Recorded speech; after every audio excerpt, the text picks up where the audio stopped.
ಮೈಸೂರು ಆಕಾಶವಾಣಿಯ ಅಮೃತ ಮಹೋತ್ಸವದ ಸಂದರ್ಭದಲ್ಲಿ ವಿಶೇಷ ಕಾರ್ಯಕ್ರಮ ಸರಣಿ ಅಮೃತ ಸಿಂಚನ.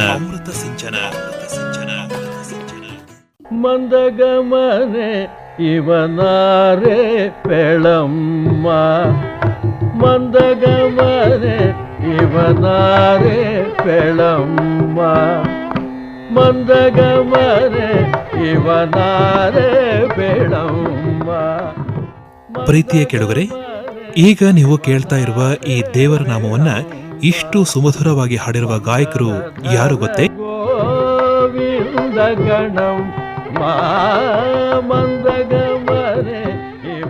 ಸಂಗೀತ ಕಲಾನಿಧಿ ಶ್ರೀ ಆರ್.ಕೆ. ಶ್ರೀಕಂಠನ್ ಅವರು.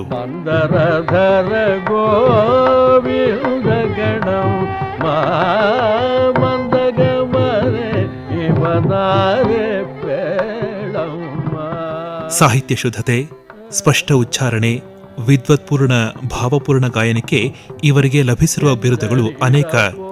ರಾಷ್ಟ್ರಭೂಷಣ, ಗಾನಕಲಾ ಭಾರತಿ, ಕರ್ನಾಟಕ ಭೂಷಣ, ರಾಜ್ಯ ಸಂಗೀತ ವಿದ್ವಾನ್, ಸಂಗೀತ ವಿದ್ಯಾನಿಧಿ, ಕರ್ನಾಟಕ ಕಲಾ ತಿಲಕ, ರಾಜ್ಯೋತ್ಸವ ಪ್ರಶಸ್ತಿ, ಕನಕ ಪುರಂದರ ಪ್ರಶಸ್ತಿ, ಕೇಂದ್ರ ಸಂಗೀತ ಅಕಾಡೆಮಿ ಪ್ರಶಸ್ತಿ, ಸಾಧನಾಚಾರ್ಯ ಇತ್ಯಾದಿ ನೂರಾರು ಪ್ರಶಸ್ತಿಗಳು ಇವರನ್ನು ಅರಸಿ ಬಂದಿವೆ.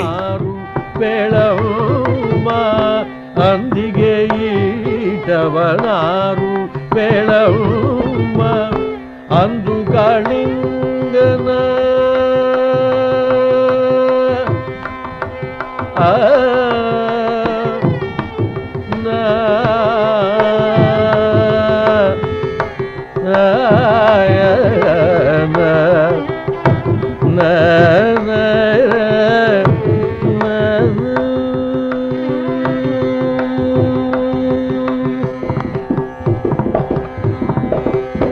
ಅಂದು ಕಾಳಿಂಗನ ಬೆಳೆಯ ತುಳಿರದಿಟ್ಟ, ಅಂದು ಕಾಳಿಂಗನ ಬೆಳೆಯ ತುಳಿರದಿಟ್ಟ, ಅಂದು ಕಾಳಿಂಗನ ಬೆಳೆಯ ತುಳಿರದಿಟ್ಟ, ನಂದನ ಕಂದ ಮುಕುಂದ ಗಣಮ್ಮ, ನಂದನ ಕಂದ ಮುಕುಂದ ಗಣಮ್ಮ, ಮಂದಗಮನೆ ಇವನಾರೆ ಪೇಳಮ್ಮ, ಮಂದರಧರ ಗೋವಿಂದ ಗಣಮ್ಮ, ಮಂದಗಮನೆ ಇವನಾರೆ ಪೇಳಮ್ಮ.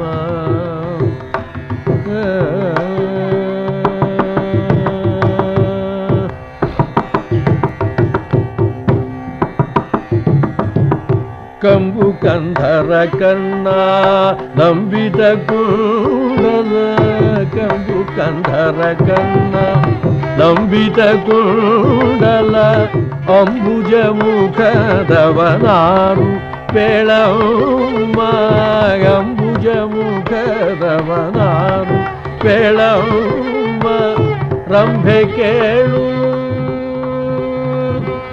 ಓ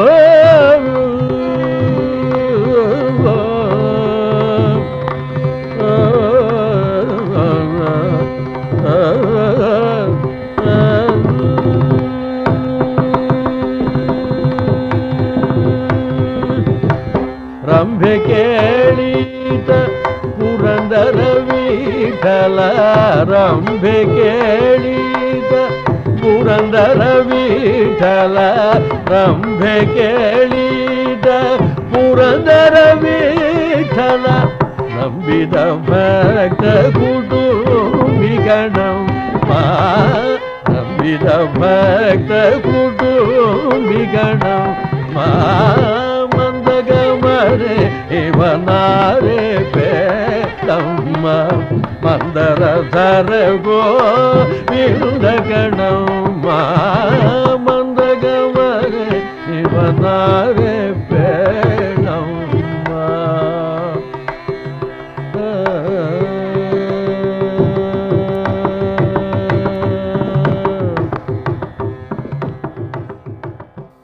ಈಗ ಆಕಾಶವಾಣಿಯೊಂದಿಗಿನ ಅವರ ಅನುಭವದ ಮಾತುಗಳನ್ನು ಕೇಳೋಣ.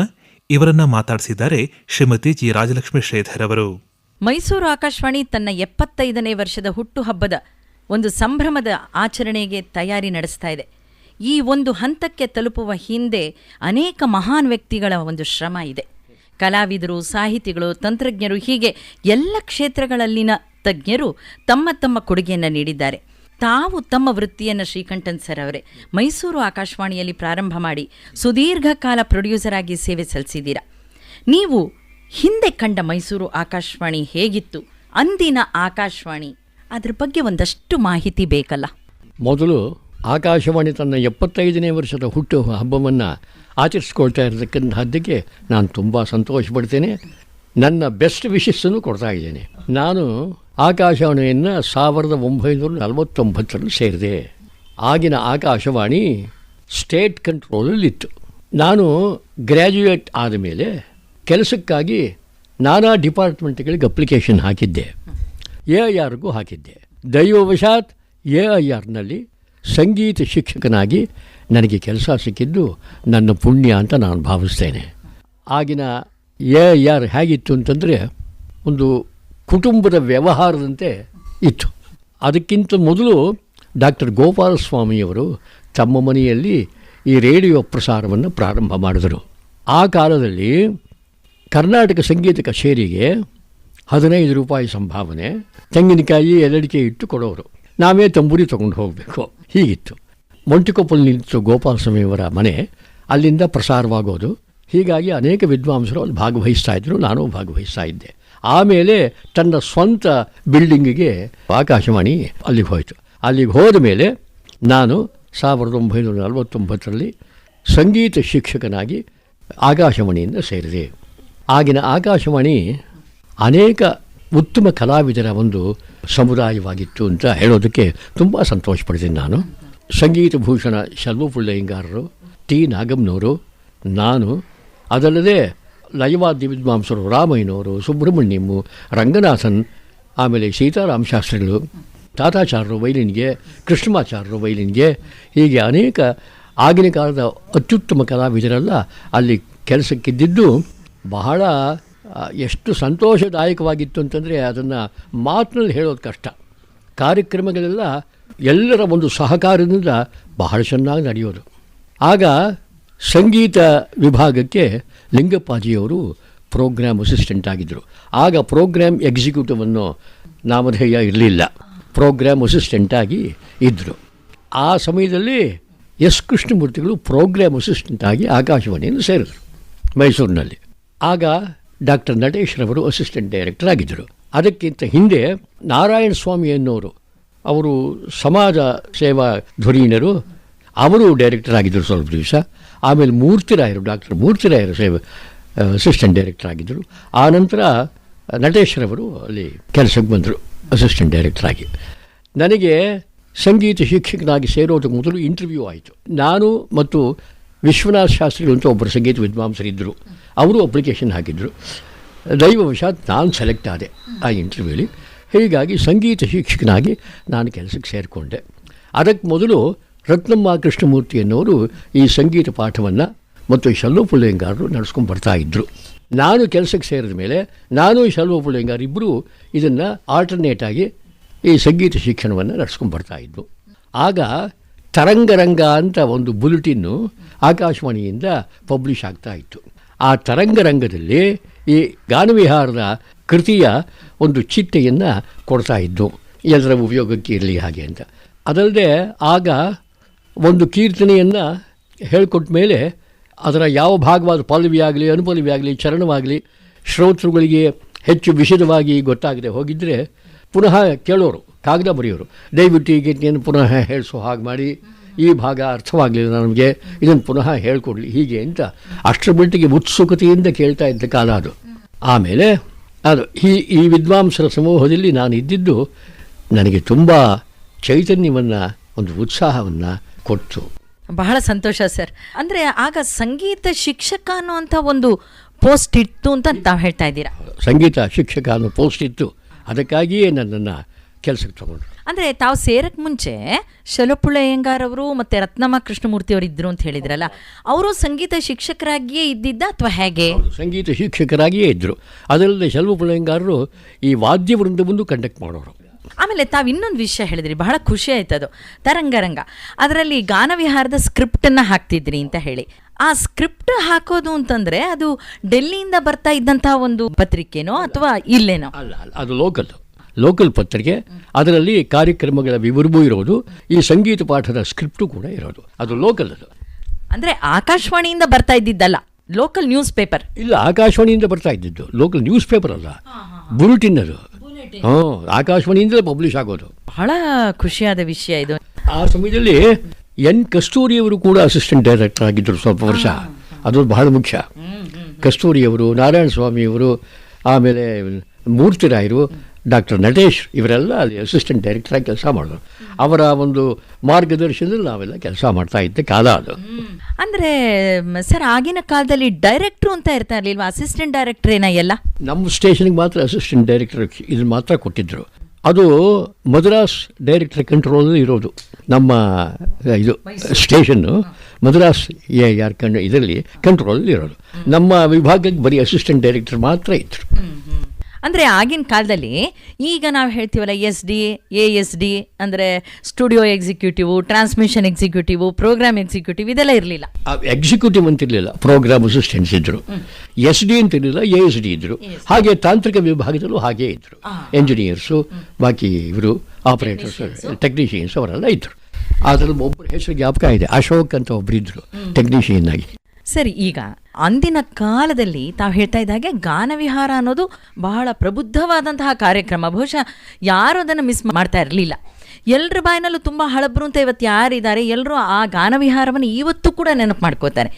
ಇದನ್ನು ಹೊರತುಪಡಿಸಿದಂತೆ ಬೇರೆ ಯಾವ ಕಾರ್ಯಕ್ರಮಗಳು ನಡೀತಾ ಇತ್ತು? ಸಾಮಾನ್ಯವಾಗಿ ಹಬ್ಬ ಹರಿದಿನಗಳು ಬಂದುಬಿಟ್ರೆ, ಇಂಥ ದಿವಸ ಗೌರಿ ಗಣೇಶ, ಇಂಥ ದಿವಸ ರಾಮನವಮಿ, ಇಂಥ ದಿವಸ ಯುಗಾದಿ, ಈ ಕಾರ್ಯಕ್ರಮ ಇದು ಬಂದುಬಿಟ್ರೆ ಅದಕ್ಕೆ ಪೂರ್ವಭಾವಿಯಾಗಿ ಆ ಹಬ್ಬಗಳಲ್ಲಿ ಹರಿದಿನಗಳಲ್ಲಿ ಯಾವ ಕಾರ್ಯಕ್ರಮವನ್ನು ಮಾಡಬೇಕೋ ಅದಕ್ಕೆ ಬೇಕಾದ ವಿಷಯವನ್ನೆಲ್ಲ ಸಂಗ್ರಹ ಮಾಡಿ ಅದನ್ನು ನಮಗೆ ಕೊಟ್ಟು ನಮ್ಮ ಕೈಲಿ ಇದು ಮಾಡೋರು. ಅದನ್ನು ಪ್ರೋಗ್ರಾಮ್ ಅಸಿಸ್ಟೆಂಟ್ ಲಿಂಗಪ್ಪಾಜಿಯವರು ಒಳ್ಳೆಯ ಶಾಸ್ತ್ರಜ್ಞರು. ಅವರು ರಾಗಲೋಕ ಅನ್ನೋ ಒಂದು ಪ್ರೋಗ್ರಾಮ್ ಮಾಡೋರು. ಒಂದೊಂದು ರಾಗದ ಪೂರ್ಣ ಚರಿತ್ರೆಯನ್ನು ಕೊಟ್ಟು ಆ ರಾಗದಲ್ಲಿ ಇರ್ತಕ್ಕಂಥ ಕೃತಿಗಳನ್ನೆಲ್ಲ ಸಂಗ್ರಹಿಸಿ ನಮ್ಮ ಕೈಲಿ ಹಾಡಿಸೋರು, ಮಾಡೋರು. ಮತ್ತು ಆ ರಾಗದ ಬಗ್ಗೆ ಏನೇನು ವಿವರಣೆ ಕೊಡಬೇಕು ಎಲ್ಲನೂ ಕೊಡೋರು. ಇದೊಂದು ಮುಖ್ಯವಾದ ಕಾರ್ಯಕ್ರಮ. ಇದಲ್ಲದೆ ಹಬ್ಬ ಹರಿದಿನಗಳಲ್ಲಿ ಅನೇಕ ವಿಶೇಷ ಕಾರ್ಯಕ್ರಮ, ಪುರಂದರದಾಸರ ಆರಾಧನೆ, ತ್ಯಾಗರಾಜರ ಆರಾಧನೆ, ಕನಕದಾಸರ ಜಯಂತಿ, ಎಲ್ಲಕ್ಕೂ ಸ್ಪೆಷಲ್ ಪ್ರೋಗ್ರಾಮ್ಸನ್ನು ನಾವು ಮಾಡ್ತಾ ಇದ್ದ ಕಾಲ ಅದು. ಬಹಳಷ್ಟು ಜನ ಹೇಳೋದು ಆಗಿನ ಕಾಲದಲ್ಲಿ ಲೈವ್ ಕಾರ್ಯಕ್ರಮಗಳು ಬಹಳ ಇರ್ತಾ ಇತ್ತು. ಅಂದರೆ ಅದು ಮೈಸೂರಿನಲ್ಲಿ ಶುರು ಆದ ಹೊಸದರಲ್ಲಿ ರೆಕಾರ್ಡಿಂಗ್ಗಳು ಇರಲಿಲ್ಲ ಅಂತ. ತಮಗೆ ಜ್ಞಾಪಕ ಇದೆಯಾ ಯಾವಾಗ ರೆಕಾರ್ಡಿಂಗು ಪ್ರಾರಂಭ ಆಯಿತು ಅಂತ? ಈಗ ಇಂಥ ಸ್ಪೆಷಲ್ ಪ್ರೋಗ್ರಾಮ್ ಎಲ್ಲ ಲೈವ್ ಆಗೇ ನಡೆಯೋದು. ಈ ರಾಮನವಮಿಗೆ, ನವರಾತ್ರಿ ಉತ್ಸವಕ್ಕೆ ಬೇರೆ ನಾಡಿನಿಂದ ಬರ್ತಕ್ಕಂಥ ವಿದ್ವಾಂಸರ ರೆಕಾರ್ಡಿಂಗ್ ಮಾತ್ರ ನಡೆಯೋದು. ಆಗಾಗೆ ನಡೀತಾ ಇರೋದು. ಭಾಳ ದೊಡ್ಡ ದೊಡ್ಡ ವಿದ್ವಾಂಸರು ಬರೋರು. ಅಯ್ಯೋ, ಅದೊಂದು ಇದನ್ನು ನೋಡೋದಕ್ಕೆ ಒಂದು ಸಂತೋಷ, ಅವರನ್ನು ಭೇಟಿ ಮಾಡೋದಕ್ಕೆ ಒಂದು ಸಂತೋಷ ನಮಗೆ. ಅಂತಹ ಹಿರಿಯ ವಿದ್ವಾಂಸರೆಲ್ಲ ಬರೋರು ನವರಾತ್ರಿ ಟೈಮ್ನಲ್ಲಿ, ರಾಮನವಮಿ ಟೈಮ್ನಲ್ಲಿ. ಆಗ ರೆಕಾರ್ಡಿಂಗ್ ಆಗೋದು. ನಮ್ಮ ಪ್ರೋಗ್ರಾಮ್ಗಳು ಅಷ್ಟಾಗಿ ರೆಕಾರ್ಡಿಂಗ್ ಆಗ್ತಾ ಇರಲಿಲ್ಲ, ಎಲ್ಲ ಬರೀ ಲೈವ್ ಆಗೇ ನಡೆಯೋದು. ವಿಧಿ ಇಲ್ಲದೆ ಹೋದರೆ ರೆಕಾರ್ಡ್ ಮಾಡಿ ಪ್ರಸಾರ ಮಾಡೋರು. ಮತ್ತು ಇನ್ನೊಂದು ಸರ್, ತಮ್ಮನ್ನು ಕೇಳಬೇಕು. ಆಕಾಶವಾಣಿಯಲ್ಲಿ ಮೊದಲಿಗೆ ಪ್ರಾರಂಭ ಮಾಡಿದಾಗ ಶಾಸ್ತ್ರೀಯ ಸಂಗೀತ ಮಾತ್ರ ಇತ್ತು ಅಲ್ವೇ? ಈ ಭಾವಗೀತೆಗಳು ಅನ್ನೋದು ಕೂಡ ಅದು ತುಂಬ ಪ್ರಸಿದ್ಧಿ ಬರೋದಕ್ಕೆ ಕಾರಣ, ಅಥವಾ ಕಲಾವಿದರು ಪ್ರಸಿದ್ಧಿಗೆ ಬರೋದಕ್ಕೆ ಕಾರಣ, ಅಥವಾ ಈ ಭಾವಗೀತೆ ಅಂತ ಒಂದು ಫಾರ್ಮ್ಯಾಟ್ ಏನಿದೆ ಸಂಗೀತದ ಪ್ರಕಾರ, ಅದು ಪ್ರಸಿದ್ಧಿಗೆ ಬರೋಕ್ಕೆ ಕಾರಣ ಕೂಡ ನಮ್ಮ ಆಕಾಶವಾಣಿಯೇ. ಯಾವಾಗಿಂದ ಸುಮಾರು ಇದು ಪ್ರಾರಂಭ ಆಯಿತು? ಅದು ಯಾವಾಗಲಿಂದ ಪ್ರಾರಂಭ ಆಯಿತು ಅಂತ ಹೇಳೋದು ಕಷ್ಟ. ಆಕಾಶವಾಣಿ ಈ ಸುಗಮ ಸಂಗೀತಕ್ಕೆ ಅಥವಾ ಭಾವಗೀತೆಗೆ ಸಾಕಷ್ಟು ಪ್ರೋತ್ಸಾಹ ನೀಡಿದೆ. ಈ ಭಾವಗೀತೆ ಪ್ರೋಗ್ರಾಮನ್ನು ನವಸುಮ, ತಿಂಗಳ ಹೊಸ ಹಾಡು ಅನ್ನೋ ಶೀರ್ಷಿಕೆಯಲ್ಲಿ ನಡೆಸ್ತಾ ಇದ್ವು ನಾವು. ಅದರಲ್ಲಿ ಪ್ರಮುಖವಾಗಿ ಕೃಷ್ಣಮಾಚಾರ್ಯರು ಅದನ್ನು ಬಹಳ ಹೆಚ್ಚಾಗಿ ಇದು ಮಾಡೋರು. ಆದರೆ ಶಲ್ವಪುಳಿಂಗಾರರು ಮಾಡೋರು, ನಾನು ಮಾಡೋವೆ. ಹೊಸ ಹಾಡನ್ನು ಕವಿಗಳು ಬರತಕ್ಕಂಥ ಕವಿತೆಗಳನ್ನು ಕೊಟ್ಟು ಟ್ಯೂನ್ ಹಾಕಿ ಇಂಥವ್ರ ಕೈಲಿ ಹಾಡಿಸ್ಬೇಕು. ಅದಕ್ಕೆ ಟ್ಯೂನ್ ಹಾಕಿ ಆರ್ಕೆಸ್ಟ್ರಲ್ ಮ್ಯೂಸಿಕ್ ಅಂದರೆ ಬ್ಯಾಕ್ಗ್ರೌಂಡ್ ಮ್ಯೂಸಿಕನ್ನು ಸೆಟ್ ಮಾಡಿ ಹಾಡಿಸ್ತಾ ಇದ್ವು 3 ಜನವೂ. ಇದರಲ್ಲಿ ಹೆಚ್ಚಿನ ಪಾತ್ರವನ್ನು ವಹಿಸಿದವರು ಕೃಷ್ಣಮಾಚಾರ್ಯ.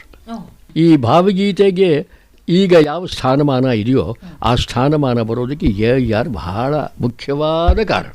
ನನಗೆ ಇನ್ನೊಂದು ಬಹಳ ಖುಷಿ ಆಗ್ತಾ ಇರೋದು ಸರ್, ತಾವು ಸಂಗೀತ ಶಿಕ್ಷಕರಾಗಿ ಸೇರಿದರೂ ಕೂಡ ಬಹಳಷ್ಟು ಕಾರ್ಯಕ್ರಮಗಳನ್ನು ಬರೀ ಶಿಕ್ಷಕರಾಗಿ ಅಷ್ಟೇ ಅಲ್ಲ, ಸಂಗೀತ ನಿರ್ದೇಶನ ಇರಬಹುದು, ಬೇರೆ ಕೆಲಸಗಳಿರಬಹುದು, ನಿಮಗೆ ಆಗಿಂದಾಗೆ ಅಸಿಸ್ಟೆಂಟ್ ಡೈರೆಕ್ಟರ್ಗಳು ಅಥವಾ ನಿರ್ದೇಶಕರು ಕೊಡ್ತಾ ಇದ್ದಂಥ ಕೆಲಸಗಳನ್ನು ಬಹಳ ಸಂತೃಪ್ತಿಯಿಂದ ಖುಷಿಯಾಗಿ ಮಾಡಿಬಿಟ್ಟಿದ್ದೀರಾ. ಮತ್ತು ನಾನು ಯಾಕೆ ಈ ಪ್ರಶ್ನೆ ಕೇಳ್ತಿದ್ದೀನಿ ಅಂತಂದರೆ, ಇವತ್ತು ನಾವು ಏನು ಹೊಸದು ಮಾಡ್ತಿದ್ದೀವಿ ಅಂತ ಹೇಳ್ತಾ ಇದ್ದೀವಿ, ಅದು ಹೊಸದಲ್ಲ. ಈ ಎಲ್ಲದಕ್ಕೂ ಕೂಡ ತಾವು ಸುಭದ್ರವಾದಂಥ ಒಂದು ತಳಪಾಯನ್ನು ಹಾಕ್ಕೊಟ್ಬಿಟ್ಟಿದ್ದೀರಾ. ಏನೇನು ಹೊಸ ಕಾರ್ಯಕ್ರಮಗಳನ್ನು ತಾವು ಮಾಡಿದ್ದೀರಾ? ನಾನು ಬರೀ ಶಿಕ್ಷಕನಾಗಿ ಸೇರಲಿಲ್ಲ, ಗಾಯಕನಾಗಿ ಸೇರಿದೆ. ಟ್ರಾನ್ಸ್ಮಿಷನ್ ಅಸಿಸ್ಟೆಂಟ್ ಆಗಿ ಕೆಲಸ ಮಾಡಿದೆ 3.5 ವರ್ಷ. ಲಾಗಿಂಗ್ ಅದನ್ನು ಮಾಡಿದೆ. ಆಮೇಲೆ ನಾಟಕ, ಸುಗಮ ಸಂಗೀತ, ಶಾಸ್ತ್ರೀಯ ಸಂಗೀತ, ಆಮೇಲೆ ದ್ವಂದ್ವ ಗಾಯನ, ಎಲ್ಲ ಹರಿಕಥೆ ಒಂದು ಮಾಡಿಲ್ಲ, ಬಾಕಿ ಎಲ್ಲ ಪ್ರಕಾರಗಳಲ್ಲೂ ಭಾಗವಹಿಸಿದ್ದೀನಿ ನಾನು. ಆ ರೀತಿ ಕೆಲಸ ಇತ್ತ ಆಗ. ಆಮೇಲೆ ನಾನು ಮಾಡಿರ್ತಕ್ಕಂಥ ಅನೇಕ ವಿಶೇಷ ಕಾರ್ಯಕ್ರಮಗಳಲ್ಲಿ ಮುಖ್ಯವಾದ ಹೇಳ್ತೀನಿ. GPS ನಾಯರವರು ಅಸಿಸ್ಟೆಂಟ್ ಡೈರೆಕ್ಟರಾಗಿ ಬಂದ ಮೇಲೆ ಈ ಸ್ವಾತಿ ತಿರುನಾಳ್ ಮಹಾರಾಜರ 2 ಸಂಗೀತ ನಾಟಕಗಳು, ಕುಚೇಲೋಪಾಖ್ಯಾನ, ಅಜಾಮಿಳೋಪಾಖ್ಯಾನ ಅಂತ 2, ಅದು ಸಂಗೀತ ರೂಪಕ. ಅದು ಈ ಕುಚೇಲೋಪಾಖ್ಯವನ್ನು ಅದರ ಒಂದು ಹಾಡುಗಳನ್ನೆಲ್ಲ ರೆಕಾರ್ಡ್ ಮಾಡ್ಕೊಂಡು ಬಂದು ನನಗೆ ಕೊಟ್ಟು, ನೀನು ಇದನ್ನು ಪ್ರೊಡ್ಯೂಸ್ ಮಾಡಬೇಕು ಹಾಗೆ ಅಂತ ಕೊಟ್ಟು ಅದನ್ನು ನಾನು ಪ್ರೊಡ್ಯೂಸ್ ಮಾಡೋ ಹಾಗೆ ಮಾಡಿದ್ರು. ಅದಲ್ಲದೆ ನರಸಿಂಹಾಚಾರ್ಯರು, ಪೂತಿ ನರಸಿಂಹಾಚಾರ್ಯರ ಸಂಗೀತ ರೂಪಗಳಿದೆಯಲ್ಲ, ಹರಿಣಾಭಿಸರಣ, ವಸಂತ ಚಂದನ, ದೀಪಲಕ್ಷ್ಮಿ, ಎಲ್ಲ ಗೋಕುಲ ನಿರ್ಗಮನ, ಅಲ್ಲಿ ನಾನು ಮಾಡಿದ್ದು ಹರಿಣಾಭಿಸರಣ. ಆಮೇಲೆ ಕೃಷ್ಣಮಾಚಾರ್ಯ ಮಾಡಿದ್ದು ವಸಂತ ಚಂದನ, ಅದರಲ್ಲೂ ನನ್ನ ಭಾಗ. ನಾನು ಪ್ರೊಡ್ಯೂಸ್ ಮಾಡಿದ್ದಲ್ಲದೆ ಇನ್ನೊಬ್ಬರು ಪ್ರೊಡ್ಯೂಸ್ ಮಾಡೋದ್ರಲ್ಲಿ ನಾನು ಸೇರಿ ಗಾಯಕರಾಗಿ ಕೆಲಸ ಮಾಡಿ, ಹೀಗೆ ನಾನಾ ವಿಧವಾದ ಕಾರ್ಯಕ್ರಮಗಳು. ಆಮೇಲೆ ವಾದ್ಯವೃಂದ, ಆಗ ವೋಕಲ್ ರಿಫ್ರೈನ್ ಅಂತ ಒಂದು ಪ್ರೋಗ್ರಾಮ್ ನಡೆಯೋದು. ವಾದ್ಯವೃಂದ ಹೇಗಿತ್ತು ಅಂತಂದರೆ 4 ಜನ ಪಿಟೀಲು ವಿದ್ವಾಂಸರು, ತಾತಾಚಾರ್ಯರು, ವೆಂಕಟರಮಣಯ್ಯನವರು, MS ಸುಬ್ರಹ್ಮಣ್ಯಂ, ಆಮೇಲೆ ಕೃಷ್ಣಮಾಚಾರ್ಯರು. ಜೊತೆಗೆ ವಿಶೇಷವಾದ ವಾದ್ಯಗಳು ಯಾವ್ಯಾವುದು ಅಂದರೆ ಕ್ಲಾರಿನೆಟ್, ಮುಖವೀಣೆ, ವರಾಹಸ್ವಾಮಿಯವರು ಸಮಯ ಸಂದರ್ಭಕ್ಕೆ ಅನುಗುಣವಾಗಿ ಗಿಟಾರ್ ನುಡಿಸೋರು, ಇಲ್ಲ ಗೋಟುವಾದ್ಯ ನುಡಿಸೋರು. ಹೀಗೆ ಘಟ, ಮೃದಂಗ ಎಲ್ಲ ಸೇರಿ ಆ ವೋಕಲ್ ರಿಫ್ರೈನ್ ಹೇಗೆ ನಡೀತಾ ಇತ್ತು ಅಂದರೆ, ನಾನು ಏನೇನು ಕೃತಿಗಳನ್ನು ಹಾಡ್ತೇನೋ ಆ ಸ್ಕ್ರಿಪ್ಟನ್ನೆಲ್ಲ ಅವ್ರಿಗೆ ಅಭ್ಯಾಸ ಮಾಡಿಸಿ ಆಮೇಲೆ ಆ ಕಾರ್ಯಕ್ರಮ ನಡೆಯೋದು. ರಾಗಾಲಾಪನೆಗೆ ಒಂದು ಇನ್ಸ್ಟ್ರೂಮೆಂಟು, ಸ್ವರಕಲ್ಪನೆಗೆ ಎಲ್ಲ ಇನ್ಸ್ಟ್ರೂಮೆಂಟ್ಗಳಿಗೂ ಅವಕಾಶ. ಹೀಗೆ ನಡೀತಾ ಇತ್ತು, ಬಹಳ ಜನಪ್ರಿಯವಾಗಿತ್ತು. ನಮ್ಮ ಕೇಸ್ಕರ್ ಅವರ ಕಾಲದಲ್ಲಿ ಈ ಪ್ರೊಡ್ಯೂಸರ್ ಅಪಾಯಿಂಟ್ಮೆಂಟು ಒಂದು ಪ್ರಾರಂಭವಾಯಿತು. ಸಂಗೀತಕ್ಕೆ ಮತ್ತು ಸುಗಮ ಸಂಗೀತಕ್ಕೆ, ಶಾಸ್ತ್ರೀಯ ಸಂಗೀತಕ್ಕೆ, ಸುಗಮ ಸಂಗೀತ. ಶಾಸ್ತ್ರೀಯ ಸಂಗೀತಕ್ಕೆ ಅಸಿಸ್ಟೆಂಟ್ ಪ್ರೊಡ್ಯೂಸರ್ ಆಗಿ ದೊರಸಾಮಯ್ಯಂಗಾರರು ಮೈಸೂರು ಸೇರಿದ್ರು. ಹಾಗೆ AR ಬೆಂಗಳೂರು ಶಿಫ್ಟ್ ಆದಮೇಲೆ ಎಲ್ಲರೂ ಇಲ್ಲಿಗೆ ಬಂದುಬಿಟ್ಟು ಅಂತ ತಿಳ್ಕೊಳ್ಳಿ. ಹೀಗೆ ಈ ವೋಕಲ್ ರಿಫೈನ್ ಅನ್ನೋದು ಒಂದು ದೊಡ್ಡ ವಿಶೇಷವಾದ ಕಾರ್ಯಕ್ರಮ. ವರವೇದ ಪುರಾಣ ವಿವಿಧ ಶಾಸ್ತ್ರಗಳಿಗೆ, ವರವೇದ ಪುರಾಣ ವಿವಿಧ ಶಾಸ್ತ್ರಗಳಿಗೆ,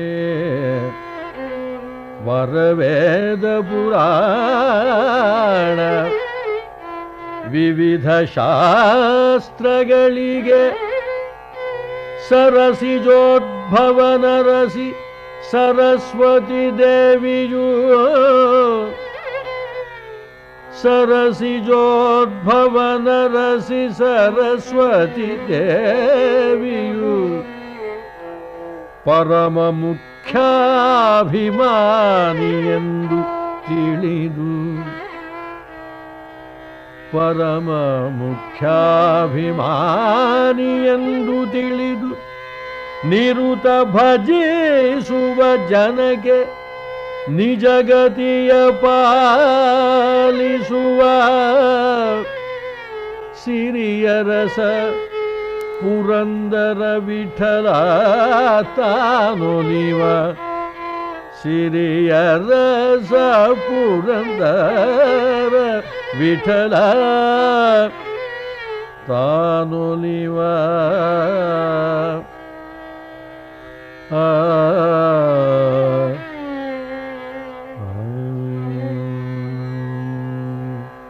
ಕೊಡು ಬೇಗ ದಿವ್ಯಮತಿ,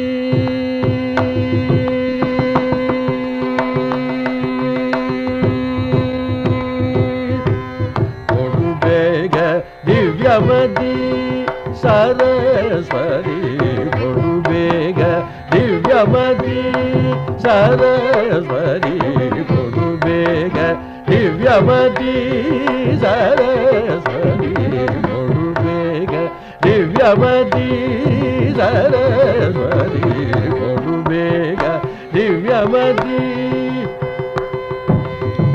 ಮೃಡಘರಿಕಯ ಮುಖರೊಡೆಯಳೆ ನಿನ್ನಯ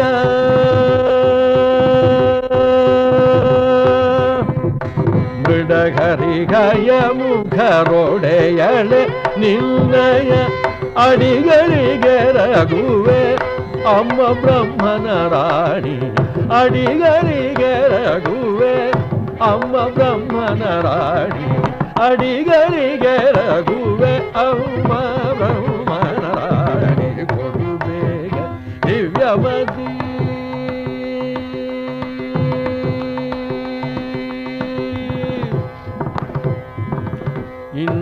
ಇಂದಿರಾರಮಣನ ಹಿರಿಯ ಸೊಸೆಯು ನೀನು ಇಂದಿರಾರಮಣನ ಹಿರಿಯ ಸೊಸೆಯು ನೀನು ಬಂದನವರನದಿ ನಿಲ್ಲು ನಾಮ ಬದುಡಿ ಬಂದನವರನದಿ ನಿಲ್ಲು ನಾಮ ಬದುಡಿದೆ ಕೊಡು ಬೇಗ ದಿವ್ಯಮತಿ ಸರಸ್ವತಿ ಕೊಡು ಬೇಗ ದಿವ್ಯಮತಿ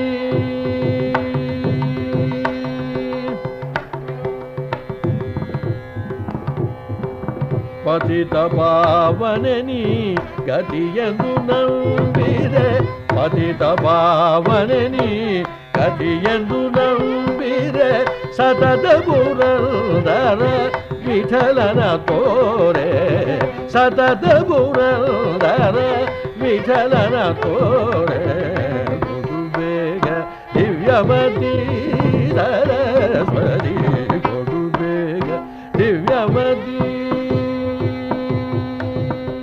ಆಮೇಲೆ ಆಗಾಗ್ಗೆ ರೇಡಿಯೋ ವೀಕ್ ಅಂತ ಸ್ಪೆಷಲ್ ಪ್ರೋಗ್ರಾಮ್ಗಳ ಒಂದು ವೀಕ್ ನಡೆಯೋದು. ಅಲ್ಲಿ ಸುಗಮ ಸಂಗೀತ, ನಾಟಕ, ಶಾಸ್ತ್ರೀಯ ಸಂಗೀತ ಹೀಗೆ ಸೊಗಸಾದ ಕಾರ್ಯಕ್ರಮಗಳು ನಡೆಯೋದು. ಮತ್ತು ದೊಡ್ಡ ದೊಡ್ಡ ಸಾಹಿತಿಗಳಿಂದ, ದೊಡ್ಡ ದೊಡ್ಡ ವಿದ್ವಾಂಸರಿಂದ ವಿಶೇಷವಾದ ಭಾಷಣ ಅವುಗಳು ಇರ್ತಾ ಇತ್ತು. ಈ ರೇಡಿಯೋ ವೀಕ್ ಅನ್ನೋದು ಎಲ್ಲ ಸ್ಟೇಷನ್ಸಲ್ಲೂ ನಡೆಯೋದು. ಧಾರವಾಡದಲ್ಲೂ ನಡೆಯೋದು, ಬೆಂಗಳೂರಲ್ಲೂ ನಡೆಯೋದು, ಮೈಸೂರು ನಡೆಯೋದು. ತಿಂಗಳಿಗೊಂದ್ಸಲವೋ 2 ತಿಂಗಳಿಗೊಂದ್ಸಲವೋ ಮಾಡೋರು ಅದನ್ನು. ಈ ಒಂದು ರೇಡಿಯೋ ವೀಕಿನ ಧಾರವಾಡದ ಒಂದು ಕಾರ್ಯಕ್ರಮದಲ್ಲಿ ನಾನು ಭಾಗವಹಿಸೋಕೆ ಹೋಗಿದ್ದೆ. ಆಗ ಮಲ್ಲಿಕಾರ್ಜುನ್ ಮನ್ಸೂರ್ ಅವರು ಅಲ್ಲಿ ಅಡ್ವೈಸರ್ ಆಗಿದ್ದರು. ಹಾಗಾಗಿ ಏನಾದ್ರು ಸಲಹೆಗಳು ಬೇಕಾದರೆ ಮನ್ಸೂರ್ ಅವರನ್ನು ಕೇಳ್ತಾ ಇದ್ರು ಅಂತ ತಿಳ್ಕೊಳ್ಳಿ. ಅವರ ಸಮ್ಮುಖದಲ್ಲಿ ಒಂದು ಕಾರ್ಯಕ್ರಮ ರೇಡಿಯೋ ವೀಕ್ ಇಲ್ಲಿ ನಡೀತಾ ಇತ್ತು. ಆನಂತರ ನಾಟಕಗಳು, ಒಳ್ಳೆ ಪ್ರಸಿದ್ಧ ನಾಟಕಕಾರರು ಬಂದು ಕಾರ್ಯಕ್ರಮಗಳನ್ನು ನಡೆಸ್ಕೊಡೋರು, ಅವರುಗಳನ್ನು ಭೇಟಿ ಮಾಡೋದು, ಆ ನಾಟಕಗಳನ್ನು ಕೇಳೋದೇ ಒಂದು ತುಂಬ ಸಂತೋಷ ಮತ್ತು ಐ ಓಪನರ್ ಅದು. ಹಾಗಿತ್ತು ಆಗಿನ ಕಾರ್ಯಕ್ರಮಗಳೆಲ್ಲ. ತಿಳುವಳಿಕೆಗೆ ಎಷ್ಟು ಸಾಧ್ಯವಾದಷ್ಟು ಅವಕಾಶ ಸಿಗ್ತಾ ಇತ್ತು ಅಂತಂದರೆ ಅದನ್ನು ಹೇಳೋದು ಕಷ್ಟ, ಮಾತನ್ನು ಹೇಳೋದು ಕಷ್ಟ. ಅಷ್ಟರ ಮಟ್ಟಿನ ಒಂದು ತಿಳುವಳಿಕೆ ಉಂಟಾಗತಕ್ಕಂಥ ಕಾರ್ಯಕ್ರಮಗಳನ್ನು ಮಾಡ್ತಾಯಿದ್ವು ನಾವು. ಅಂದರೆ ಈ ನಾಟಕಗಳಿಗೆ ಈ ಸಂಗೀತದ ಒಂದು ಸಹಯೋಗ ಕೂಡ ಇರ್ತಾ ಇತ್ತಲ್ವಾ? ಧಾರಾಳವಾಗಿ ಎಷ್ಟು ನಾಟಕಗಳಲ್ಲಿ ನಾನು ಭಾಗವಹಿಸಿದ್ದೀನಿ. ನಿಮ್ಗೆ ಹೇಳಿದ್ನಲ್ಲ, ಹರಿಕಥೆ ಒಂದು ಮಾಡಿಲ್ಲ, ಬಾಕಿದೆಲ್ಲ ಮಾಡಿ ಸುಗಮ ಸಂಗೀತ ಹಾಡಿದ್ದೀನಿ, ನಾಟಕಗಳಲ್ಲಿ ಹಾಡಿದ್ದೀನಿ, ಬೇರೆ ಬೇರೆ ಇದು ಯಾವುದು ಸಂತತಿ ನಿಯಂತ್ರಣ ಇಂಥ ಕಾರ್ಯಕ್ರಮದಲ್ಲೂ ಹಾಡಿದ್ದೀನಿ. ಫ್ಯಾಮಿಲಿ ಪ್ಲ್ಯಾನಿಂಗ್ ಅದರಲ್ಲೂ ಹಾಡಿದ್ದೀನಿ. ಆಮೇಲೆ ಜಾನಪದ ಕಾರ್ಯಕ್ರಮಗಳಲ್ಲಿ ಅದರಲ್ಲೂ ಹಾಡಿದ್ದೀನಿ. ಒಂದನ್ನು ಬಿಟ್ಟಿಲ್ಲ ನಾನು. ಹೀಗೆ ತಮ್ಮ ನೆನಪಿನ ಶಕ್ತಿಯಲ್ಲಿ ಈ ಆಹ್ವಾನಿತ ಶ್ರೋತೃಗಳ ಸಮ್ಮುಖದಲ್ಲಿ ಕಾರ್ಯಕ್ರಮಗಳು ಬಹಳಷ್ಟು ಆಕಾಶವಾಣಿ ನಡೆಸ್ತಾ ಇತ್ತು. ಯಾವಾಗ ಪ್ರಾರಂಭ ಆಯಿತು? ಅದು 1952-53 ಔಟ್ಡೋರ್ ಬ್ರಾಡ್ಕಾಸ್ಟ್. ಆಗ ನಡೆಶ್ರವರು ಅಸಿಸ್ಟೆಂಟ್ ಡೈರೆಕ್ಟರ್ ಆಗಿದ್ದರು. ಶೃಂಗೇರಿಯಲ್ಲಿ ಒಂದು ಕಾರ್ಯಕ್ರಮ, ಎಸ್ ಕೃಷ್ಣಮೂರ್ತಿಗಳು ಪ್ರೋಗ್ರಾಮ್ ಅಸಿಸ್ಟೆಂಟ್ ಆಗಿದ್ದರು. ಶೃಂಗೇರಿ ಕಾರ್ಯಕ್ರಮಕ್ಕೆ, ನನ್ನ ಸಂಗೀತ ಕಾರ್ಯಕ್ರಮಕ್ಕೆ MS ಗೋಪಾಲಕೃಷ್ಣನ್ ವೈಲಿನ್, TK ಮೂರ್ತಿ ಮೃದಂಗ. ಒಳ್ಳೆಯ ಕಾಲ ಅದು. ಆಮೇಲೆ ಸಂಗೀತ, ನಾಟಕ, ಸುಗಮ ಸಂಗೀತ ಎಲ್ಲವೂ ಶೃಂಗೇರಿ. ಹೀಗೆ ಔಟ್ಡೋರ್ ಬ್ರಾಡ್ಕಾಸ್ಟ್ ಆಗಾಗ್ಗೆ ನಡೀತಾ ಇರೋದು. ಕೋಲಾರದಲ್ಲಾಯಿತು. ಹೀಗೆ ಅದು ಒಂದು ಮುಖ್ಯವಾದ ಕಾರ್ಯಕ್ರಮವಾಗಿತ್ತು ಆಕಾಶವಾಣಿ ಶೆಡ್ಯೂಲ್ನಲ್ಲಿ. RK ಶ್ರೀಕಂಠನ್ ಸರ್, ತಮ್ಮ ಹತ್ರ ಮುಖ್ಯವಾದ ಒಂದು ಮಾಹಿತಿ ಬೇಕು. ಅಂದಿನ ಕಾಲದಲ್ಲಿ ಆಕಾಶವಾಣಿ ಅಂತಂದರೆ ನಾನು ಸುಮಾರು ಕಾರ್ಯಕ್ರಮಗಳಿಗೆ ಬಂದಾಗ ನೋಡಿದ್ದೆ. ಸಂಗೀತಗಾರರು ಇಲ್ಲದೆ ಇರುವಂತಹ ಒಂದು ಆಕಾಶವಾಣಿ ಅಂದರೆ ದೇವರಿಲ್ಲದಂತಹ ಒಂದು ಗುಡಿ ಹಾಗಿರ್ತಾ ಇತ್ತು. ಒಂದು ಕಳೆನೇ ಇಲ್ಲದೆ ಇರುವಂಥ ಕಳೆಹೀನವಾದಂತಹ ಒಂದು ಸಂಸ್ಥೆ. ಸಂಗೀತ ಕಲಾವಿದರು ಅಂತಂದರೆ ಆಕಾಶವಾಣಿ, ಆಕಾಶವಾಣಿ ಅಂದರೆ ಸಂಗೀತ ಕಲಾವಿದರು, ಅದು ಸರಸ್ವತಿಯ ದೇವಾಲಯ ಅನ್ನೋಷ್ಟರ ಮಟ್ಟಿಗಿರ್ತಾ ಇತ್ತು. ತಾವು ನಿರಂತರವಾಗಿ ತಮ್ಮ 75 ವರ್ಷದ ಸುದೀರ್ಘ ಕಾಲದ ಸಂಗೀತ ಸೇವೆಯಲ್ಲಿ ಬಹಳಷ್ಟು ವರ್ಷ ಆಕಾಶವಾಣಿಗೋಸ್ಕರನೇ ಮೀಸಲಾಗಿ ಇಟ್ಬಿಟ್ಟಿದ್ದೀರಾ. ತಾವು ಕಂಡಂತೆ ಒಂದು ಬದಲಾವಣೆ ಏನೇನಾಗಿದೆ? ಅವತ್ತು ಹೇಗಿತ್ತು ಈ ಸಂಗೀತ ವಿಭಾಗ, ಇವತ್ತು ಹೇಗಿದೆ? ಒಂದು ಸ್ವಲ್ಪ ಸಂಕ್ಷಿಪ್ತವಾಗಿ ಮಾಹಿತಿ ಬೇಕಲ್ಲ. ನನ್ನ 32 ವರ್ಷಗಳ ಕಾಲ ಆಕಾಶವಾಣಿಗೆ ಸೇವೆಯನ್ನು ಸಲ್ಲಿಸಿದ್ದೇನೆ.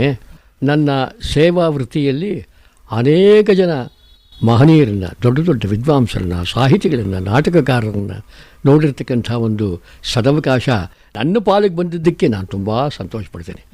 ಈಗಿನ ಆಕಾಶವಾಣಿ ಬಿಕೋ ಅನ್ನುತ್ತೆ. ಗೌರವಾನ್ವಿತರು, ಮಹಾವಿದ್ವಾಂಸರು, ಕ್ಷೇತ್ರದಲ್ಲಿ ದೊಡ್ಡ ಹೆಸರು ಮಾಡಿರ್ತಕ್ಕಂಥ ಅವರು ಎಷ್ಟು ಜನ ನಮ್ಮ ಜೊತೆಯಲ್ಲಿದ್ದರು. ಆದ್ಯ ರಂಗಾಚಾರ್ಯರು, ವಿ ಸಿ ಅವರು, ನಾಕಸ್ತೂರಿಯವರು, ಯೋಗಾನರಸಿಂಹವರು, ಅಯ್ಯೋ ಎಂಥವರಿದ್ದರು. ಈಗ ಬಿಕೋ ಅನ್ನುತ್ತೆ. ಆಮೇಲೆ ನಾವು ಎಷ್ಟು ಜನ ಕಲಾವಿದರು, ಸರಸ್ವತಿ ಗುಡಿನೇ ಅದು. ಬಂದರೆ ದೊರಸ್ವಾಮಿಯರಿದ್ದಾರೆ, ಶ್ರೀಕಂಠನಿದ್ದಾರೆ, ಶಲುಪುಳಿಂಗರಿದ್ದಾರೆ ಅನ್ನೋ ಒಂದು ಗೌರವವಾದ ವಾತಾವರಣ. ನಮ್ಮೆದುರಿಗೆ ಬಂದು ಹಾಡೋದಕ್ಕೆ, ಮಾಡೋದಕ್ಕೆ, ರಿಹರ್ಸಲ್ಸ್ಗೆ ಬರೋದು ಭಯ. ಅನೇಕ ಸ್ಪೆಷಲ್ ಪ್ರೋಗ್ರಾಮ್ಗಳು ರಿಹರ್ಸಲ್ಸ್ ಆದರೆ ಭಯ. ನಾವು ಕೊಟ್ಟ ಸ್ಕ್ರಿಪ್ಟನ್ನು ಸರಿಯಾಗಿ ಹಾಡಬೇಕು, ರಿಹರ್ಸಲ್ಸ್ ಆಗ್ತಾ ಇರೋದು, ಆಗ ಬಯಸ್ಕೊಳ್ಳೋರು, ತಪ್ಪು ಹಾಡ್ತಾ ಇದೆಯಾ ಹಾಗಾಗ್ತಿದ್ದು. ಹೀಗಾಗಿ ನೋಡಿದ್ರೇ ಭಯ, ಒಂದು ಗೌರವ ಹಾಗಿತ್ತು. ಈಗ ಅದನ್ನು ನೆನೆಸ್ಕೊಂಡು ನಾನು ತುಂಬ ವ್ಯಥೆ ಪಡ್ತೀನಿ. ನಾನು ಹೇಗಿರಬೇಕು ನಮ್ಮ ಆಕಾಶವಾಣಿ, ಎಷ್ಟು ಗೌರವವಾದ ಸಂಸ್ಥೆ ಅನ್ನಿಸ್ಕೊಳ್ಬೇಕು. ದೊಡ್ಡ ದೊಡ್ಡ ವಿದ್ವಾಂಸರಿದ್ದರೆ ಅಟ್ರ್ಯಾಕ್ಟ್ ಆಗೋದು ಜಾಸ್ತಿ, ಬಾಕಿ ಕಲಾವಿದರಿಗೆ ಗೌರವ ಬರೋದು ಜಾಸ್ತಿ. ಈಗ ಸ್ಥಿತಿನೇ ಬದಲಾವಣೆ ಆಗಿಬಿಟ್ಟಿದೆ. ಹೋಗೋಕ್ಕೂ ಬೇಜಾರು, ನೋಡೋದಕ್ಕೂ ಬೇಜಾರು. ಸರಿ, ನನ್ನ ಕಾಲವನ್ನು ನೆನೆಸ್ಕೊಂಡು ಮೆಲಕ್ಕೆ ಹಾಕ್ತಾ ಕೂತಿರ್ಬೇಕಷ್ಟೆ. ಹೀಗಾಗ್ಬಿಟ್ಟಿದೆ ಈಗಿನ ಸ್ಥಿತಿ. ತಾವು ಸ್ಟಾಫ್ನಲ್ಲಿದ್ರಿ, ಹೊರಗಡೆಯಿಂದ ಬಹಳಷ್ಟು ಜನ ಘನ ವಿದ್ವಾಂಸರು ಬರ್ತಿದ್ರು ಅಂತ ತಾವು ಹೇಳಿದ್ದೀರಾ. ಅವರಿಗೆ ಆಕಾಶವಾಣಿಯ ಬಗ್ಗೆ ಯಾವ ತರಹದ ಒಂದು ಪ್ರೀತಿ, ವಿಶ್ವಾಸ, ಅಭಿಮಾನ ಇತ್ತು? ನೋಡಿ, ಸಂಗೀತ ವಿದ್ವಾಂಸರ ಪ್ರತಿಷ್ಠೆ, ಗೌರವ ಹೆಚ್ಚಾಗೋದಕ್ಕೆ ಆಕಾಶವಾಣಿ ಮೂಲ ಕಾರಣ. ಎಷ್ಟು ಜನ ವಿದ್ವಾಂಸರು ಪ್ರಸಿದ್ಧಿಗೆ ಬಂದರು ಅಂತಲೇ ಹೇಳೋದಕ್ಕೆ ಆಗೋದಿಲ್ಲ. ಆಕಾಶವಾಣಿಗಿಂತ ಹಿಂದೆ ಅವರಿಗಷ್ಟು ಪ್ರಸಿದ್ಧಿ ಬಂದಿರಲಿಲ್ಲ. ಅದಲ್ಲದೆ ಆಕಾಶವಾಣಿ ಕೊಡ್ತಕ್ಕಂಥ ಸಂಭಾವನೆ ಇದೆಯಲ್ಲ, ತುಂಬ ಗೌರವಯುತವಾದ ಸಂಭಾವನೆ. ಅದನ್ನು ಕಲಾವಿದರು ಬೇರೆ ಕಡೆ ಎಕ್ಸ್ಪೆಕ್ಟ್ ಮಾಡೋ ಸ್ಥಿತಿಯಲ್ಲಿ ಇರಲಿಲ್ಲ ಆಗ. ಹೀಗಾಗಿ ಎಲ್ಲ ವಿದ್ವಾಂಸರಿಗೂ ಆಕಾಶವಾಣಿ ಕಾರ್ಯಕ್ರಮ ಅಂದರೆ ನ್ಯಾಷನಲ್ ಪ್ರೋಗ್ರಾಮು, ಸಂಗೀತ ಸಮ್ಮೇಳನಮೋ ಅಥವಾ ವಿಶೇಷವಾದ ಈ ಹುಕಪ್ ಪ್ರೋಗ್ರಾಮ್ ನಡೀತಾ ಇತ್ತು ಹಿಂದೆ, ಸೌತ್ ಝೋನ್ ಹುಕಪ್, ಇಂಥದ್ರಲ್ಲಿ ಹಾಡೋದಕ್ಕೆ, ಭಾಗವಹಿಸೋದಕ್ಕೆ ಕಾತುರರಾಗಿದ್ದರು. ಅದಲ್ಲದೆ ಸ್ಟಾಫ್ ಆರ್ಟಿಸ್ಟ್ ಆಗಿ ಅಪಾಯಿಂಟ್ ಆಗಿ ಅವರಿಗೆ ಜೀವನೋಪಾಯಕ್ಕೂ ಅವಕಾಶವಾದಂಥ ಒಂದು ಸಂಸ್ಥೆ ಆಕಾಶವಾಣಿ. ಅದಕ್ಕೆ ಎಲ್ಲ ಕಲಾವಿದರು, ಎಲ್ಲ ವಿದ್ವಾಂಸರು ಆಕಾಶವಾಣಿ ಕೃತಜ್ಞರಾಗಿರಲೇಬೇಕು. ಅವರ ಸ್ಥಾನಮಾನ ಹೆಚ್ಚಿದ್ದೇ ಆಕಾಶವಾಣಿಯಿಂದ, ಸಂಶಯವೇ ಇಲ್ಲ. ಎಲ್ಲರಿಗೂ ಅದರಲ್ಲಿ ನಿಜವಾದ ಒಂದು ಅಭಿಮಾನವೂ ಇತ್ತು ಆಕಾಶವಾಣಿ ವಿಷಯದಲ್ಲಿ. ತಾವು ನಮ್ಮ ರಾಷ್ಟ್ರದ ಅತ್ಯಂತ ಹಿರಿಯ ಸುಪ್ರಸಿದ್ಧ ಕಲಾವಿದರಾಗಿ ನಿಮ್ಮ ನಿರೀಕ್ಷೆಯಲ್ಲಿ ಕಾರ್ಯಕ್ರಮಗಳ ದೃಷ್ಟಿ ಇರಬಹುದು ಅಥವಾ ತಾಂತ್ರಿಕ ದೃಷ್ಟಿ ಇರಬಹುದು, ಏನೇ ಈ ದೃಷ್ಟಿಗಳಿಂದ ನಾವು ನೋಡಿದಾಗಲೂ ಕೂಡ ಏನು ಬದಲಾವಣೆಗಳಾದರೆ ಆಕಾಶವಾಣಿಯಲ್ಲಿ ಚೆನ್ನ ಅಂತ ಅನ್ಸತ್ತೆ? ಈ ಆಕಾಶವಾಣಿ ಪ್ರೋಗ್ರಾಮ್ನಲ್ಲಿ ಒಂದು ಮುಖ್ಯವಾದ ಒಂದು ಬದಲಾವಣೆ ಏನಾಗಬೇಕು ಅಂತಂದರೆ, ಈ ರೆಕಾರ್ಡಿಂಗ್ ಮಾಡ್ತಾರಲ್ಲ, ರೆಕಾರ್ಡಿಂಗಲ್ಲಿ ಏನಾದರೂ ಒಂದು ತಪ್ಪಾಗಿಬಿಟ್ಟರೆ ಪುನಃ ಮೊದಲಿಂದಲೇ ಪ್ರಾರಂಭ ಮಾಡಬೇಕು. ಇದೊಂದು ಬಹಳ ಹಿಂಸೆ. ಅಲ್ಲಿ ಪಂಚ್ ಮಾಡಿ ಮುಂದಕ್ಕೆ ಮಾಡ್ತಕ್ಕಂಥ ಒಂದು ಸೌಕರ್ಯ ಇಲ್ಲ. ಅದೊಂದು ಬಹಳ ಇದು. ಆಮೇಲೆ ಈ ಟೈಮ್ ಸೂಚಕ, ಆ ರೆಡ್ ಲೈಟ್ ಬಂದುಬಿಟ್ರೆ ಇರೋ ಕಲ್ಪನೆಗಳೆಲ್ಲ ಅಡುಗೆ ಹೋಗ್ಬಿಡುತ್ತೆ, ಹಾಗಾಗ್ಬಿಡುತ್ತೆ. ಫ್ರೀಯಾಗಿ ಹಾಡೋದಕ್ಕೆ ಅವಕಾಶ ಇಲ್ಲ. ಮತ್ತು ಟೈಮ್ ಬೌಂಡ್, 5 ನಿಮಿಷ ಹಾಡಬೇಕು, 10 ನಿಮಿಷ ಹಾಡಬೇಕು, ಮುಗಿಸ್ಬೇಕಷ್ಟರಲ್ಲೇ. ಅದೊಂದು ರೆಸ್ಟ್ರಿಕ್ಷನ್. ಇದು ಸ್ವಲ್ಪ ಬದಲಾವಣೆ ಆದರೆ ಸ್ವತಂತ್ರವಾಗಿ ಚೆನ್ನಾಗಿ ಹಾಡಬಹುದು ಅನಿಸುತ್ತೆ. ಮತ್ತು ರೆಕಾರ್ಡಿಂಗ್ನಲ್ಲೂ ಕೂಡ ಈಗಿನ ಟೆಕ್ನಾಲಜಿ ಬಹಳ ಇಂಪ್ರೂವ್ ಆಗಿರೋದ್ರಿಂದ ಆ ಸೌಕರ್ಯಗಳನ್ನು ಬಳಸ್ಕೊಂಡು ರೆಕಾರ್ಡ್ ಮಾಡೋದು ಬಹಳ ಉತ್ತಮ ಅಂತ ನನ್ನ ಮನಸ್ಸಿಗೆ ಅನಿಸುತ್ತೆ. ಟೆಕ್ನಿಕಲ್ ಆಗಿ ಹೇಳ್ತೀನಿ, ರೆಕಾರ್ಡ್ ಮಾಡಿದ್ರೆ ಏನು ಹೇಳಿದ್ನಲ್ಲ ಮೊದಲೇ, ಎಲ್ಲಾದರೂ ಒಂದು ಅಕಸ್ಮಾತ್ ತಪ್ಪಿಬಿಟ್ರೆ ಮೊದಲಿಂದ ಹಾಡ್ತಕ್ಕಂಥ ಒಂದು ಇದು, ಆ ಪ್ರವೃತ್ತಿ ಹೋಗಬೇಕು. ಆಮೇಲೆ ಈಗ ನನ್ನ ಕಾನ್ಸರ್ಟು ಇಂಥ ದಿವಸಕ್ಕೆ ಅಂತ ಫಿಕ್ಸ್ ಆಗಿರುತ್ತೆ ಅಂತ ಇಟ್ಕೊಳ್ಳಿ. ಆಗ ಇನ್ಯಾವುದೋ ಒಂದು ವಿಶೇಷವಾದ ಪ್ರೋಗ್ರಾಮ್ ಬಂದುಬಿಟ್ರೆ ಇದನ್ನು ಕ್ಯಾನ್ಸಲ್ ಮಾಡಿಬಿಡ್ತಾರೆ, ಅದನ್ನು ಹಾಕಿಬಿಡ್ತಾರೆ. ಆದ್ದರಿಂದ ಹಾಗಾಗದ ಹಾಗೆ ಇದಕ್ಕೆ ಬೇರೆ ಚಾನೆಲ್ ಕೊಟ್ಟು ಆ ಪ್ರೋಗ್ರಾಮು ನಡೀಲಿ, ಈ ಪ್ರೋಗ್ರಾಮ್ ನಡೀಲಿ, ಕೇಳೋರು ಏನು ಬೇಕಾದ್ರೂ ಕೇಳ್ಕೊಳ್ಳಿ. ಆ ರೀತಿ ಆದರೆ ಬಹಳ ಜನ ಈ ರೀತಿ ಬದಲಾವಣೆಗಳಾದರೆ ಬಹಳ ಚೆನ್ನಾಗಿರುತ್ತೆ ಅಂತ ನನ್ನ ಇದು. ಬಹಳ ಸಂತೋಷ ಸರ್. ಇತ್ತೀಚೆಗಷ್ಟೇ ತಮ್ಮ 90 ವರ್ಷದ ಒಂದು ಹುಟ್ಟುಹಬ್ಬವನ್ನು ಆಚರಣೆ ಮಾಡ್ಕೊಂಡಿದ್ದೀರಾ. ನಾವು ತಮ್ಮ 100ನೇ ವರ್ಷ ಅಂದರೆ ಸೆಂಟನರಿ ಇಯರ್ಗೆ ನಾವು ಬಂದು ನಿಮ್ಮ ಸಮಕ್ಷಮದಲ್ಲಿ ಹೀಗೆ ಒಂದು ಸಂದರ್ಶನ ತಮ್ಮ ಜೊತೆಗೆ ಮಾಡಬೇಕು ಅನ್ನೋದು ನಮ್ಮ ಒಂದು ಆಸೆ. ಭಗವತ್ ಸಂಕಲ್ಪ ಇದ್ದರೆ ನೆರವೇರಲಿ. ಜಗದಂಬಾ ಚಾಮುಂಡಾಂಬಾ ಚಿಂತಯಾಮಿ ಜಗದಂಬಾ ಚಾಮುಂಡಾಂಬಾ ಚಿತ್ತ ಸಂಜನ ದಿವ್ಯಕಾಂತಿ ಚಿತ್ರಭಾಂ ಚಿಂತಯಾಮಿ ಜಗದಂಬಾ ಚಾಮುಂಡಾಂಬಾ ಚಿತ್ತ ಸಂಜನ ದಿವ್ಯಕಾಂತಿ ಚಿತ್ರಭಾಂ ಚಿಂತಯಾಮಿ ಜಗದಂಬಾ.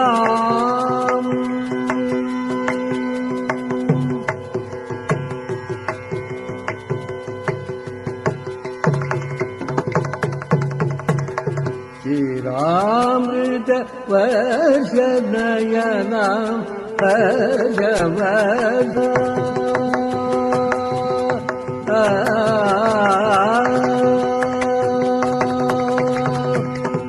ಶ್ರೀರಾಮೃತ ವರ್ಷನಯನ ಭಗವದ ಚಂದ್ರಪ್ರಭಾ ಸಮಮಂದಹಾರ ಪರನಾಂ ಶ್ರೀರಾಮೃತವರ್ಷನಯನ ಹರ್ಷವರ್ಷದ ಚಂದ್ರಪ್ರಭಾ ಸಮಮಂದಹಾರ ಪರನಾಂ ಚಿಂತಯಾಮಿ ಜಗದಂಬಾ ಚಾಮುಂಡಾಂಬಾ ಚಿತ್ತ ಸಂಜನ ದಿವ್ಯಕಾಂತಿ ಚಿತ್ರಭಾಂ ಚಿಂತಯಾಮಿ ಜಗದಂಬಾ.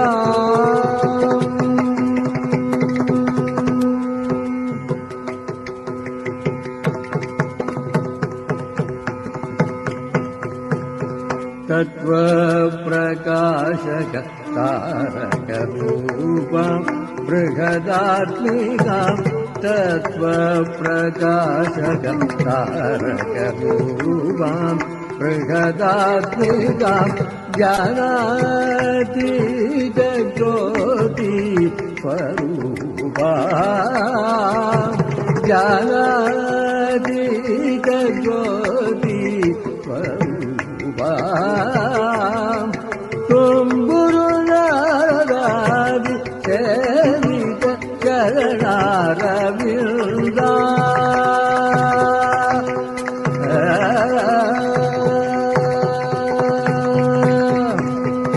ತುಂಬುರು ನಾರದಾದಿ ಸೇವಿತ ಚರಣಾರವಿಂದ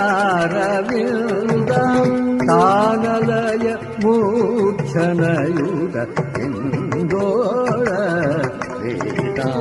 ಕಾಲಯ ಮೂರ್ಛನಯುತ ಇಂದೋಳ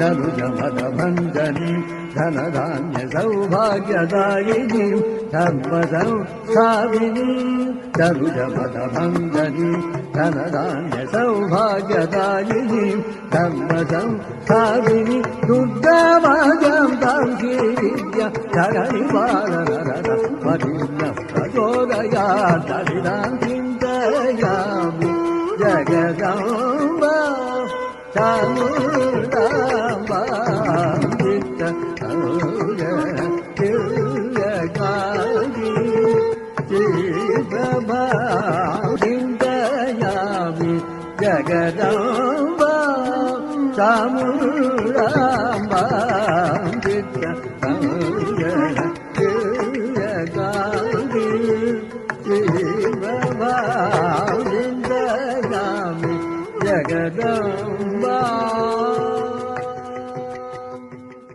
ಇದುವರೆಗೂ ಸಂಗೀತ ಕಲಾನಿಧಿ ಶ್ರೀ ಆರ್ ಕೆ ಶ್ರೀಕಂಠನ್ ಅವರೊಂದಿಗೆ ಸಂದರ್ಶನ ಕೇಳಿದಿರಿ.